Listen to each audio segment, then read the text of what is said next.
Prosseguindo no estudo da história da igreja, estamos falando dos anos iniciais da igreja, ali próximo de 2, 3 anos após a morte de Jesus. Saulo de Tarso se converteu. Nesse momento ele deve estar lá na Arábia, estudando a Tanakh, estudando o Antigo Testamento para reinterpretar, porque Gamaliel não ensinou direito a ele não via que o Messias viria para morrer. Provavelmente ele está nesse momento reestudando as Escrituras. Então, o item 17, Pedro evangelizando os gentios.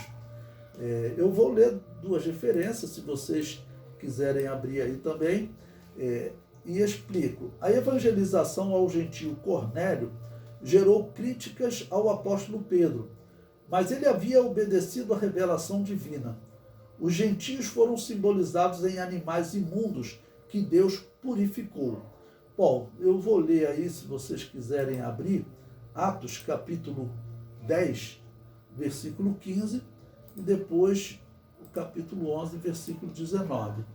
Atos capítulo 10, versículo 15, nos diz: E segunda vez lhe disse a vós, não façais tu comum ao que Deus purificou. O que esse texto está dizendo? Esse texto ele está dizendo que os gentios, eles foram purificados por Deus para receber a pregação do Evangelho.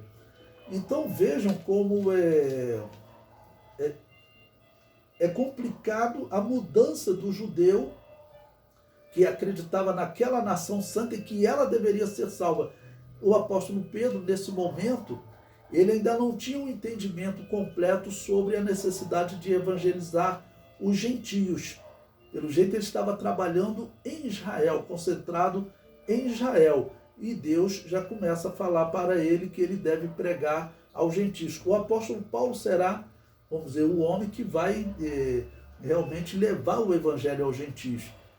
E o apóstolo Paulo relata que ele acabou tendo um desentendimento com Pedro, porque teve momentos que Pedro ele se separava dos gentios, como se os gentios ainda tivessem alguma diferença para Israel.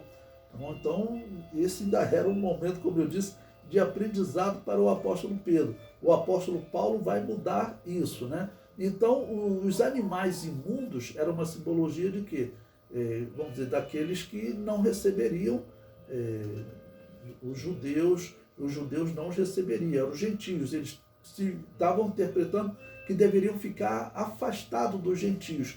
Desse jeito, o evangelho seria só um movimento, como eles chamam, alguns historiadores chamam, uma seita do judaísmo. Assim como existiam os fariseus, existiam os saduceus e também existiam os cristãos. Um grupo dentro do judaísmo, mas mantendo toda a religiosidade judaica, né? E não era isso. Como eu disse em tópicos anteriores, na verdade, eles foram substituídos. Isso não existe dúvida, porque tem alguns evangélicos que não gostam de dizer que eles foram substituídos, mas se eles não foram substituídos, o que nós estamos fazendo aqui? Nós deveríamos nos converter aos judeus.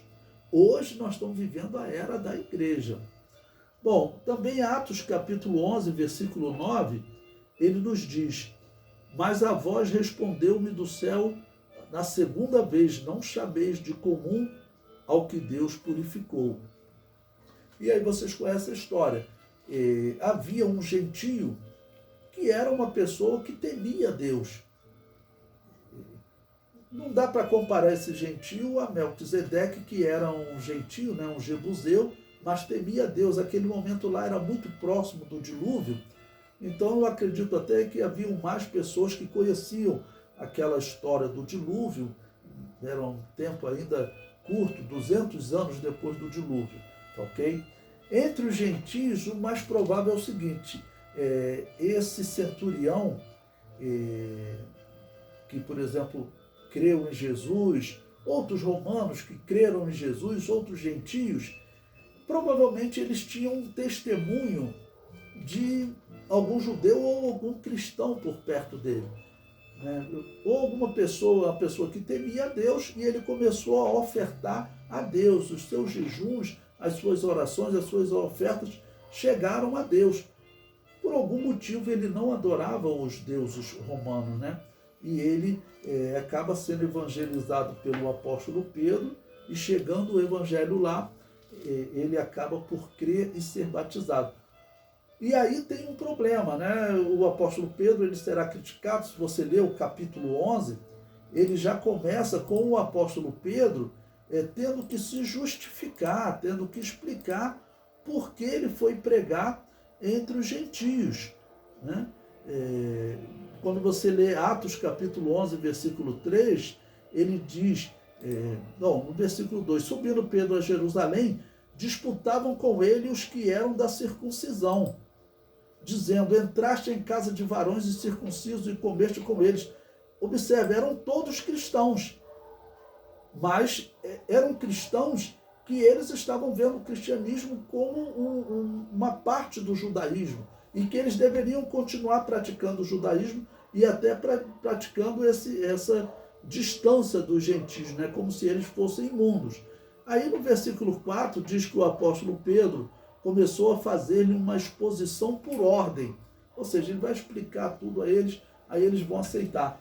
Mas é interessante ainda haver conflito pelo apóstolo Pedro estar pregando para os gentios, né? E Saulo de Tarso, nesse momento, considerando, ele aceitou Jesus, né? Ele está, como ele disse, por 3 anos lá na Arábia estudando. E por esse estudo ele vai interpretar que esse era o tempo dos gentios. Quase um dos pontos importantes que você pode interpretar no Antigo Testamento, que esse é o tempo dos gentios. O momento que a igreja nasceu foi no que os judeus chamavam de o tempo determinado do Pentecostes, o que normalmente é chamado a festa do Pentecostes. E a simbologia, está lá em Levítico 23, se você quiser ler, a simbologia da festa de Pentecostes, do tempo determinado do Pentecostes, era um momento de participação dos gentios na bênção que Deus deu aos israelitas. Porque Deus disse, olha, vocês colham o trigo, mas vocês deixem para o forasteiro, para o gentio que estiver habitando na sua terra. Então, esse é o momento de participação dos gentios na bênção de Deus. Ok? Então, esse era um princípio que pode ter levado o apóstolo Paulo, né, Saulo de Tarso, a reinterpretar as Escrituras e falar, olha, realmente eles foram cortados e nós fomos enxertados. Por isso, o avivamento veio no dia de Pentecostes, né, no momento da participação dos gentios. A igreja, ela tem que ser levada aos gentios. É claro que eu estou aqui conjecturando, isso não está nas Escrituras, mas esse pode ser o caminho que Saulo de Tarso seguiu para poder interpretar. E é claro que tem outros textos também, que Deus fala para o profeta Isaías. Olha, eu fui encontrado por um povo que não se chamava pelo meu nome. Quando Deus fala isso para Isaías, profeticamente ele está anunciando que os gentios iriam recebê-lo.